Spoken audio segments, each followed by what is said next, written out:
Assalamualaikum warahmatullahi wabarakatuh. Halo, berjumpa dengan saya Ibu Lilik Marlina dalam pembahasan tentang topik minyak bumi. Apa saja yang dipelajari di minyak bumi? Pertama, yaitu proses pembentukan minyak bumi. Yang kedua, yaitu komposisi hidrokarbon pada minyak bumi. Yang ketiga, yaitu fraksi-fraksi minyak bumi. Yang keempat, yaitu bilangan oktan bensin. Yang kelima, yaitu bahaya dalam pembakaran minyak bumi. Nah, kalian tentu pernah mendengar bensin, bukan? Bensin itu merupakan fraksi dari minyak bumi. Nah, pernahkah kalian melihat anjungan minyak bumi lepas pantai? Minyak bumi diperoleh dari pengeboran permukaan bumi hingga mencapai sumbernya. Nah, dari fosil-fosil hewan dan tumbuhan kecil yang hidup di laut dan tertimbun selama berjuta-juta tahun yang lampau, ketika hewan dan tumbuhan laut mati, jasad mereka tertimbun oleh pasir dan dalam di dasar laut. Akibat tekanan dan panas bumi, fosil hewan dan tumbuhan yang terjebak di lapisan batuan secara perlahan berubah menjadi minyak mentah. Nah, sebagian komponen minyak mentah adalah hidrokarbon jenuh, yakni alkana, sikloalkana, dan aromatik.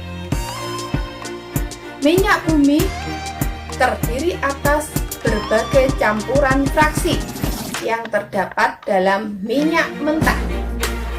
Fraksi-fraksi dalam minyak bumi itu dihasilkan dengan cara destilasi bertingkat, yaitu pemurnian minyak bumi atau penyulingan minyak bumi berdasarkan kenaikan titik didihnya. Perhatikan gambar di samping.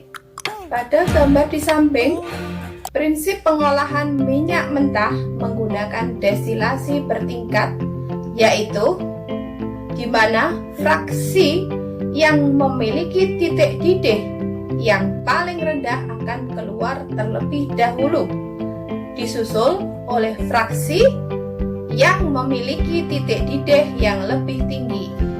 Pada gambar di samping, fraksi yang memiliki titik didih paling rendah adalah gas petroleum, yakni sekitar 20 derajat Celcius, dan fraksi yang titik didih paling tinggi adalah aspal, sekitar 400 derajat Celcius. Fraksi ini tersisa dalam tabung fraksionasi dan sering digunakan sebagai pengeras jalan. Makin ke bawah tabung fraksionasi, makin tinggi suhu tangki tersebut. Nah, bensin akhir-akhir ini menjadi perhatian utama karena pemakaiannya untuk bahan bakar kendaraan bermotor sering menimbulkan masalah.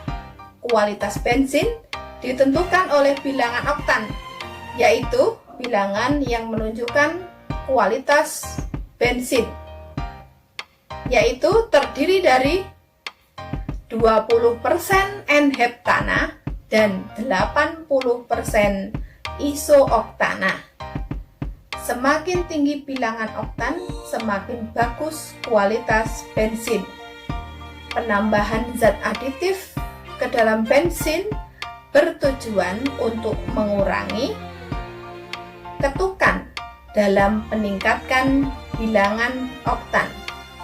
Zat aditif yang ditambahkan ke dalam bensin biasanya adalah TEL, yaitu tetraetil lead. Rumus molekulnya seperti berikut. Penggunaan TEL dalam bensin akan segera dihentikan. Kenapa? Karena menimbulkan pencemaran udara yang sangat parah.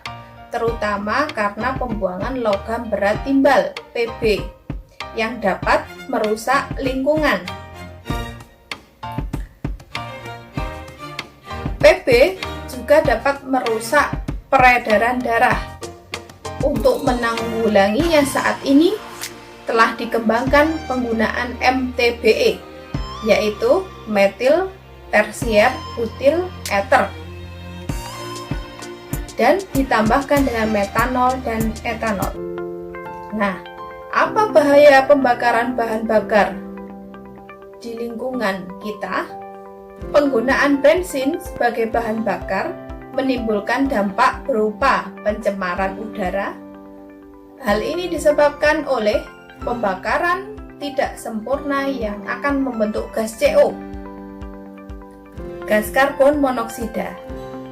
Gas CO yang dibebaskan dari pembakaran jika terhirup dapat menimbulkan lelah dan pusing, bahkan pingsan.